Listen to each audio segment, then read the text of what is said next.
जय जगन्नाथ प्रिय दर्शक बंधु आज आम जाना जून 2026 मकर राशि लोक मान जीवन में केमिति कटिब आज पूरा विस्तार भाव जाना बंधुगण एवं आसतु स्टार्ट करवा।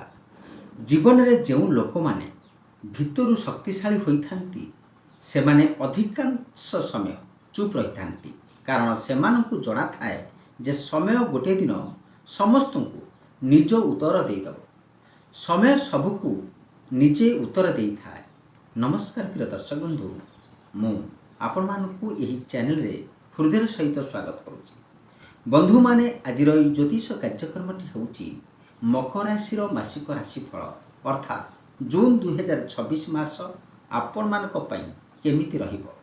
आज मु बहुत विस्तार भाव में सबकि बुझाइबी। बंधु माने यह सही जून मास जोठारे देवगुरु बृहस्पति उच्चरे रही एवं उच्चरे रहिबे 2 जून 2026 रे पूरा 12 वर्ष पर बृहस्पति उच्चरे रहिबे एवं मार्गी अवस्था रहिबे। यह सहित मोट 5टी ग्रह यही जून मासरे राशि परिवर्तन करुछंती। प्रथम बृहस्पति सहित शुक्र अछंती, सूर्य अछंती, मंगल एवं बुध मध्य यही राशि परिवर्तन है। एबे यही 5टी ग्रहर परिवर्तन एवं ग्रह मानकर यही ट्रांजिट आपण मानक पई केमिति रहिबो आमे समस्त विषय उपर जानिबा। प्रथमे आपणकर स्वास्थ्य जानिबा, तापर शिक्षा, प्रेम, विवाहित जीवन, भाग्य, कैरियर एवं व्यवसाय केमिति रहिबो आपण मानकर। यही वीडियो शेष में मु किछि भल उपाय मध्य आपण मानक कहिबी जहाँ आपण निश्चय करबा उचित। यह करबा द्वारा आपण मानकर मंगल है। चलंतु बंधु माने आरंभ करबा मकर राशि पई जून 2026 मासटी केमिति रहिबो। प्रथमे आपण को ध्यान यही वीडियो को रहिबा दरकार जहाँ फल आपण माने सब किछि डिटेल्स भाव जानि परिबे। वीडियो को बिल्कुल स्किप करिबे नहीं। एबे आसंतु जानिबा आपणकर राशि होची मकर। यार स्वामी होचंती किए आपण माने निश्चित भाव जानती शनि ग्रह आपण निश्चित भाव जानते। शनि ग्रह आपण मानकर तृतीय भाव बा तृतीय घरे अछंती, द्वितीय घरे अछंती राहु एवं चतुर्थ भाव मंगल ग्रह अछंती, पंचम भाव सूर्य अछंती, षष्ठ भाव बुध एवं शुक्र अछंती। मन रखंतु सप्तम भाव बृहस्पति अछंती, अष्टम भाव केतु बसिचंती। एबे जानिबा पई आपण मानकर ए ग्रहर स्थिति अनुसार आपण मानकर केमिति जीवन में परिवर्तन हबो यह आज यही वीडियो माध्यम रे जानिबा। प्रथमतः आमे जानिबा आपण मानकर स्वास्थ्य बा हेल्थ विषय। प्रथमे आपण मानकर स्वास्थ्य विषय आलोचना करिबा। एही जे प्रथम भाव थाए बा स्वास्थ्य होची प्रथम भाव, यह हमर सेल्फ अर्थात निजको दर्शाई थाए हमर इम्यूनिटी पावर केमिति रहिबो एवं हमर नेचर केमिति रहिबो मासरे एवं चरित्र केमिति रहिबो, आपण मानकर शरीर केमिति रहिबो एवं मानसिक शक्ति आपण मानकर केमिति रहिबो। ये सब प्रथम भाव ही जना पड़ी था। प्रथम भावर स्वामी होचंती शनि ग्रह एवं से तृतीय भाव में बसिचंती। एबे आपणकर ग्रह स्थिति होची शनिदेवंकर तृतीय भाव।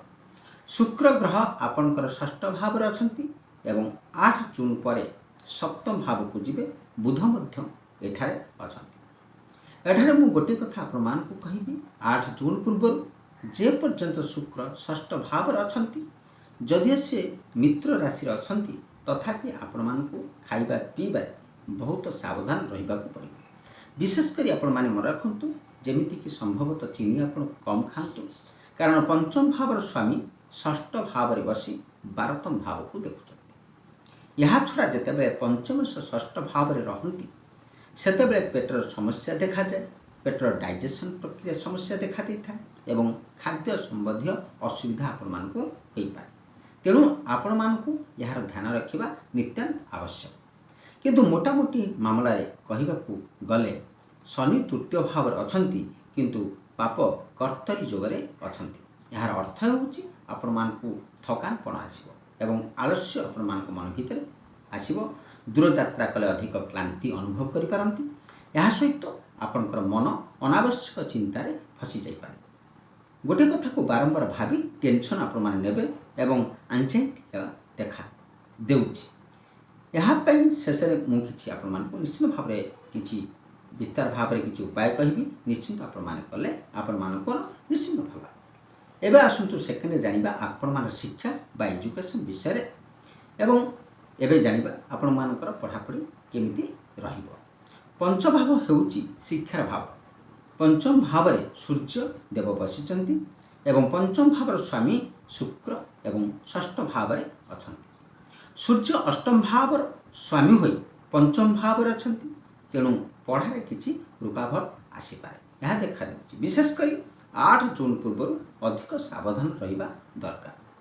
8 ଜୁନ୍ ପରେ ଯେତେବେଳେ ଶୁକ୍ର ସପ୍ତମ ଭାବକୁ ଯିବେ ଏବଂ ପ୍ରଥମ ଭାବକୁ ଦେଖିବେ, ସେତେବେଳେ ପରିସ୍ଥିତି ଭଲ ହେବ। ମନେ ରଖନ୍ତୁ, ଯଦି ଆପଣ କୌଣସି ଆଡ଼ମିସନ୍ ନେବାକୁ ଚାହୁଁଛନ୍ତି କିମ୍ବା ଫର୍ମ ଫିଲ୍ଅପ୍ କିମ୍ବା ପଢ଼ାପଢ଼ି ସମ୍ବନ୍ଧୀୟ କାମ କରିବାକୁ ଚାହୁଁଛନ୍ତି, ତେବେ 8 ଜୁନ୍ ପରେ କରିବା ବହୁତ ଭଲ ରହିବ। ଯଦି ଆପଣ ବିଦେଶରେ ପଢ଼ିବାକୁ ଚାହୁଁଛନ୍ତି କିମ୍ବା ଦୂରକୁ କୋଚିଂ ପାଇଁ ଯିବାକୁ ଚାହୁଁଛନ୍ତି, ତାହା ଭଲ ଦେଖାଦେଉଛି, କାରଣ ଶୁକ୍ରର ସମ୍ପର୍କ 12ତମ ଭାବ ସହିତ ହେଉଛି। 8 ଜୁନ୍ ପରେ ଆପଣଙ୍କର ଫୋକସ୍ ଏବଂ ମତଲବ ଆପଣମାନଙ୍କର ଯେଉଁ ପଢ଼ାପଢ଼ି ଯେଉଁ ଫୋକସ୍ ଆଉ କନେକ୍ସନ୍ ବଢ଼ିବ, ପଢ଼ାରେ ମଧ୍ୟ ଭଲ ଲାଗିବ, ମନ ଲାଗିବ। ଏବେ ଆସନ୍ତୁ ଜାଣିବା ଆପଣମାନଙ୍କର ପ୍ରେମ ଏବଂ ଲଭ୍ ଲାଇଫ୍ ବିଷୟରେ। ପ୍ରେମ ଏବଂ ଲଭ୍ ରିଲେସନ୍ ମଧ୍ୟରେ ପଞ୍ଚମ ଭାବକୁ ମଧ୍ୟ ଦେଖାଯାଇଥାଏ। ପଞ୍ଚମ ଭାବର ସୂର୍ଯ୍ୟ ଦେବ ଅଛନ୍ତି। ଯେଉଁ ଲୋକଙ୍କ ସହିତ ଆପଣମାନଙ୍କର ଲଭ୍ ରିଲେସନ୍ ଅଛି, ସେମାନଙ୍କ ମଧ୍ୟରେ ଅଳ୍ପ ଆଗ୍ରେସନ୍ ଦେଖାଦେଉଛି। ସୂର୍ଯ୍ୟ ଅଗ୍ନିଗ୍ରହ, ଯଦିଓ ସେ ପୃଥିବୀ ତତ୍ତ୍ୱ ଅଛନ୍ତି ବା ପୃଥିବୀ ତତ୍ତ୍ୱ ରାଶି ଏବଂ ବୃଷରେ ଅଛନ୍ତି, ତଥାପି ଆଗ୍ରେସନ୍ ରହିପାରେ। 15 ଜୁନ୍ ପୂର୍ବରୁ ଆପଣଙ୍କର ପାର୍ଟନରଙ୍କର କିଛି ଡୋମିନେଟିଂ ନେଚର ହୋଇପାରେ। ଏହାର କାରଣରୁ ଛୋଟ ଛୋଟ ଆପଣଙ୍କ ମଧ୍ୟରେ ଝଗଡ଼ା ଦେଖାଦେଉଛି। କିନ୍ତୁ ବୃହସ୍ପତି ପ୍ରଥମ ଭାବକୁ ଦେଖୁଛନ୍ତି, ତେଣୁ ଆପଣଙ୍କର ସମସ୍ୟାକୁ ହ୍ୟାଣ୍ଡେଲ୍ କରିନେବେ। 8 ଜୁନ୍ ପରେ ଯେତେବେଳେ ଶୁକ୍ର ସପ୍ତମ ଭାବକୁ ଯିବେ, ସେତେବେଳେ ପ୍ରେମ ଜୀବନ ଭଲ ହେବ। ଯଦି କାହା ସହିତ ଆପଣମାନଙ୍କ ବ୍ରେକଅପ୍ ହୋଇଯାଇଛି କିମ୍ବା କେହି ଆପଣଙ୍କୁ ବ୍ଲକ୍ କରିଛନ୍ତି କିମ୍ବା କଥାବାର୍ତ୍ତା ବନ୍ଦ କରିଛନ୍ତି, ତେବେ 8 ଜୁନ୍ ପରେ ଏବଂ 22 ଜୁନ୍ ପୂର୍ବରୁ ପୁଣି ଥରେ କଥା ଆରମ୍ଭ ହୋଇପାରେ, ଏହା ଦେଖାଦେଉଛି। ଶୁକ୍ର ଏବଂ ବୃହସ୍ପତି ଦୁହେଁ ପ୍ରଥମ ଭାବକୁ ଦେଖୁଥିବାରୁ ଆପଣଙ୍କର ନେଚରରେ ମଧ୍ୟ ଭଲ ପରିବର୍ତ୍ତନ ଆସିବାକୁ ଯାଉଛି। ଏବେ ଆସନ୍ତୁ ଜାଣିବା ବିବାହିତ ଜୀବନ, ଆପଣମାନଙ୍କର ମ୍ୟାରେଡ୍ ଲାଇଫ୍ ବିଷୟରେ। ସପ୍ତମ ଭାବ ହେଉଛି ବିବାହିତ ଜୀବନର ଭାବ। ସପ୍ତମ ଭାବରେ ବୃହସ୍ପତି ବସିଛନ୍ତି ଏବଂ ସେ ଉଚ୍ଚରେ ଅଛନ୍ତି। ଏହା ବିବାହିତ ଜୀବନ ପାଇଁ ବହୁତ ଭଲ ସଂକେତ ଦେଖାଦେଉଛି। ଯଦି ପୂର୍ବରୁ ଆପଣଙ୍କର ଲଭ୍ ପାର୍ଟନରଙ୍କ ସହିତ ତାଲମେଲ ହୋଇ ଭଲ ନଥିଲା, ତେବେ ପରିସ୍ଥିତିରେ ଭଲ ହେବାକୁ ଯାଉଛି। ଏବଂ ଏହି ଶାସ୍ତ୍ରରେ ମୁଁ ଆପଣମାନଙ୍କୁ, ଏହି ଜ୍ୟୋତିଷ ଭିଡ଼ିଓରେ ମୁଁ ଆପଣମାନଙ୍କୁ କହିବାକୁ ଯାଉଛି, ମକର ରାଶିର ଲୋକଙ୍କ ମଧ୍ୟରେ ଏକ କଥା ବହୁତ ଦେଖାଦେଇଥାଏ। ଲାଇଫ୍ ପାର୍ଟନର ସହିତ ଚିନ୍ତାଧାରା 7ରୁ 80% ମେଳ ଖାଏ ନାହିଁ, କାରଣ ମକର ରାଶିର ସ୍ୱାମୀ ହେଉଛନ୍ତି ଶନି, ସପ୍ତମ ଭାବର ସ୍ୱାମୀ ଚନ୍ଦ୍ର। ଶନି ସବୁଠୁ ଧୀର ଗ୍ରହ ଅଟନ୍ତି ଏବଂ ଚନ୍ଦ୍ର ସବୁଠୁ ଶୀଘ୍ର ଗତିରେ ଗତି କରନ୍ତି, ତେଣୁ ଦୁହିଁଙ୍କର ଚିନ୍ତାଧାରାରେ ବହୁତ ଆକାଶ ପାତାଳ ତଫାତ ରହିଥାଏ। ଏହାର କାରଣ ଛୋଟ ଛୋଟ ତର୍କ ଆପଣମାନଙ୍କ ମଧ୍ୟରେ ବଢ଼ିଥାଏ। କିନ୍ତୁ ବୃହସ୍ପତି ସପ୍ତମ ଭାବକୁ ଆସିଥିବାରୁ ସବୁକିଛି ଭଲ କରିପାରନ୍ତି। ଆପଣଙ୍କ ଲାଇଫ୍ ପାର୍ଟନରଙ୍କ ସହିତ କ୍ୟାରିୟର ଗ୍ରୋଥ୍ ହେବାକୁ ଯାଉଛି ଏବଂ ଫାଇନାନ୍ସରେ ମଧ୍ୟ ଗ୍ରୋଥ୍ ହେବ। ନାମ ଏବଂ ଖ୍ୟାତି ବଢ଼ିବାକୁ ଯାଉଛି, ନୂଆ ସଫଳତା ମଧ୍ୟ ମିଳିପାରେ। କିନ୍ତୁ ଆପଣମାନଙ୍କୁ ମଧ୍ୟ ନିଜ ବିଧି ଏବଂ ନିଜ ସ୍ୱଭାବକୁ କଣ୍ଟ୍ରୋଲ କରିବାକୁ ପଡ଼ିବ, ନହେଲେ ଆପଣମାନେ ନିଶ୍ଚିତ ଭାବରେ ପସ୍ତେଇବେ। ତେଣୁ ନିଜର ଜିଦକୁ କଣ୍ଟ୍ରୋଲ କରନ୍ତୁ। ଏବେ ଆସନ୍ତୁ ଜାଣିବା ଭାଗ୍ୟ। ଆପଣଙ୍କର ଲକ୍ ନବମ ଭାବ ହେଉଛି ଭାଗ୍ୟର ଭାବ ଏବଂ ଦଶମ ଭାବକୁ କ୍ୟାରିୟର ଭାବ ମଧ୍ୟ କୁହାଯାଇଥାଏ। ଭାଗ୍ୟର ସ୍ୱାମୀ ହେଉଛନ୍ତି ଆପଣଙ୍କର ବୁଧ ଗ୍ରହ। ବୁଧ 22 ଜୁନ୍ ପର୍ଯ୍ୟନ୍ତ ଷଷ୍ଠ ଭାବରେ ରହିବେ ଏବଂ ବହୁତ ଭଲ ଅବସ୍ଥାରେ ରହିବେ। ସେ ନିଜ ଘରେ ବସି ବିପରୀତ ରାଜଯୋଗ ସୃଷ୍ଟି କରୁଛନ୍ତି। ଏହାର ଅର୍ଥ ଶତ୍ରୁ ଆପଣଙ୍କର କିଛି କରିପାରିବେ ନାହିଁ। ଋଣ, ରୋଗ ଏବଂ ଶତ୍ରୁ ଉପରେ ଆପଣମାନଙ୍କର ବିଜୟ ମିଳିବ। ତେଣୁ ଭୟ କରିବାର କୌଣସି ଆବଶ୍ୟକତା ନାହିଁ। ଭାଗ୍ୟ ବହୁତ ଭଲ ରହିବ। ଯଦି ଆପଣ ଭାବୁଛନ୍ତି ନୂଆ କାମ ଆରମ୍ଭ କରିବେ ଏବଂ କୌଣସି ପୁଞ୍ଜି ନିବେଶ କରିବାକୁ ଚାହୁଁଛନ୍ତି, କୌଣସି ଦୂର ଜାଗାକୁ ଯାତ୍ରା କରିବାକୁ ଚାହୁଁଛନ୍ତି, ଏବଂ କୌଣସି ଶୁଭ କାମ କରିବାକୁ ଚାହୁଁଛନ୍ତି ତେବେ ଆପଣମାନେ ନିଶ୍ଚୟ କରନ୍ତୁ, କୌଣସି ଡରିବାର ନାହିଁ, ସମୟ ହେବା ଭଲ ଅଛି। ଏବେ ଆସନ୍ତୁ ଜାଣିବା ଆପଣମାନଙ୍କ କ୍ୟାରିୟର ବିଷୟରେ। ଶୁକ୍ର ଷଷ୍ଠ ଭାବରେ ଅଛନ୍ତି ଏବଂ 12ତମ ଭାବ ସହିତ ସମ୍ପର୍କ କରୁଛନ୍ତି। ଯଦି ଆପଣମାନେ MNC ବା ମଲ୍ଟିନେସନାଲ କମ୍ପାନୀରେ ଜବ୍ କରୁଛନ୍ତି କିମ୍ବା ମଲ୍ଟିନେସନାଲ ଜବ୍ ଖୋଜୁଛନ୍ତି ତେବେ ଚାକିରି ମିଳିପାରେ। ବୁଧ ସହିତ ଶୁକ୍ର ଥିବାରୁ ଆପଣଙ୍କର କମ୍ୟୁନିକେସନ୍ ବହୁତ ଭଲ ରହିବ, କିନ୍ତୁ 8 ଜୁନ୍ ପୂର୍ବରୁ ଆପଣଙ୍କର ମନ କେବେ ସ୍ଥିର ରହିବ ନାହିଁ। କେବେ ଏଠାରେ କବି ସେଠାରେ ଏମିତି ମନ ଆପଣମାନଙ୍କର ଲାଗିପାରେ, ମନ କ'ଣ ନା ଡାଇଭର୍ଟ ହୋଇପାରେ। କିନ୍ତୁ 8 ଜୁନ୍ ପରେ ଯେତେବେଳେ ଶୁକ୍ର ସପ୍ତମ ଭାବକୁ ଯିବେ ସେତେବେଳେ କ୍ୟାରିୟରରେ ବହୁତ ଭଲ ପରିବର୍ତ୍ତନ ଆସିବ। ଚାକିରି ମିଳିବାର ସମ୍ଭାବନା ବଢ଼ିବ, କ୍ୟାରିୟରରେ ସଫଳତା ମିଳିବ। କିନ୍ତୁ 8 ଜୁନ୍ ପୂର୍ବରୁ କାହା ସହିତ ଆପଣମାନେ ଝଗଡ଼ା କରନ୍ତୁ ନାହିଁ, ନିଜକୁ ସର୍ବଶ୍ରେଷ୍ଠ ଭାବିବା ଉଚିତ ନୁହେଁ। ମୋଟ ଭାବେ ଦେଖିଲେ କ୍ୟାରିୟରରେ 80%ରୁ 90% ପର୍ଯ୍ୟନ୍ତ ଆପଣମାନଙ୍କର ଭଲ ରହିଛି। ଏବେ ଲାଷ୍ଟରେ ଆପଣମାନଙ୍କୁ ଜାଣିବା ବ୍ୟବସାୟ ବିଷୟରେ। ଆପଣଙ୍କ ବିଜନେସ୍ କେମିତି ଆପଣମାନଙ୍କର ଏହି ମାସରେ ସ୍ଥିତି କ'ଣ ରହିବ। ବ୍ୟବସାୟ ପାଇଁ ଏହି ମାସ ବହୁତ ଭଲ ସମୟ।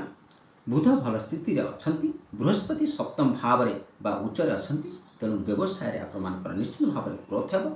ନୂଆ କାମ ଆରମ୍ଭ କରିପାରନ୍ତି, ଅତିରିକ୍ତ ଆୟ ମଧ୍ୟ ହୋଇପାରେ, ଦୈନିକ ଆୟ ଭଲ ରହିବ। ଏବେ ମୁଁ ଆପଣମାନଙ୍କୁ ଲାଷ୍ଟରେ ଅଚୁକ ଉପାୟ ବୋଲି ବା ଭଲ ଉପାୟ କହିବି ବା ରିମେଡିଜ୍ ବିଷୟରେ କହିବି ବୋଲି ଆପଣମାନଙ୍କୁ ଭିଡ଼ିଓ ପ୍ରଥମ ଭାଗରୁ ମୁଁ କହିସାରିଛି। ଏବେ ଆପଣମାନଙ୍କୁ ମୁଁ କହୁଛି, ଦେଖନ୍ତୁ, ପ୍ରତିଦିନ ଶନିଙ୍କର ବୀଜମନ୍ତ୍ର ଜପ କରନ୍ତୁ। ଓମ୍ ପ୍ରାଂ ପ୍ରି ପ୍ର ସହ ଶନିଶ୍ଚରାୟ ନମଃ। ଯଦିଓ 7.5 ଆପଣମାନଙ୍କର ନାହିଁ, ତଥାପି ଏହା କରିବା ଉଚିତ, କାରଣ ଶନି ଆପଣଙ୍କର ରାଶିର ହେଉଛନ୍ତି ସ୍ୱାମୀ। ଏହି ମାସ ଶୁକ୍ରଙ୍କର ବୀଜମନ୍ତ୍ର ମଧ୍ୟ ଜପ କରନ୍ତୁ। ଓମ୍ ଦ୍ରାଂ ରିଂ ଦ୍ରୋ ସହ ଶୁକ୍ରାୟ ନମଃ। ପ୍ରତିଦିନ ଯଦି ଆପଣମାନେ ଶୁକ୍ରଙ୍କର ବୀଜମନ୍ତ୍ର ଜପ କରିବେ 108 ଥର, ଆପଣମାନଙ୍କର ନିଶ୍ଚିତ ଭାବରେ ମଙ୍ଗଳ ହେବ। ତା ସହିତ ଆପଣମାନେ କ'ଣ କରିବେ ନା ଗାଈଙ୍କର ସେବା କରନ୍ତୁ। ବିଶେଷ କରି ପ୍ରତ୍ୟେକ ବୁଧବାର ଦିନ ମଧ୍ୟ ସେବା କରନ୍ତୁ ଗାଈଙ୍କର। ପ୍ରତ୍ୟେକ ବୁଧବାର ଦିନ ଗଣେଶ ଭଗବାନଙ୍କୁ ଲଡ଼ୁ ପିଲାନ୍ତୁ ଏବଂ ଦୁବଘାସ ମଧ୍ୟ ଅର୍ପଣ କରନ୍ତୁ। ବନ୍ଧୁଗଣ, କେମିତି ଲାଗିଲା ଏହି ଭିଡ଼ିଓ ନିଶ୍ଚିତ ଭାବରେ କମେଣ୍ଟ ସେକ୍ସନରେ କମେଣ୍ଟ କରିବେ ଏବଂ ନିଶ୍ଚୟ ଭାବେ ଲାଇକ୍ କରନ୍ତୁ ଏବଂ ସାଙ୍ଗସାଥିମାନଙ୍କୁ ସେୟାର କରନ୍ତୁ ଏବଂ ଏହି ଆମ ସହିତ ଯୋଡ଼ି ହେବା ପାଇଁ ଆମ ଚ୍ୟାନେଲକୁ ନିଶ୍ଚିତ ଭାବରେ ସବସ୍କ୍ରାଇବ୍ ରଖନ୍ତୁ। Jai Jagannath. Thank you so much watching. ରହିଲି, ନମସ୍କାର।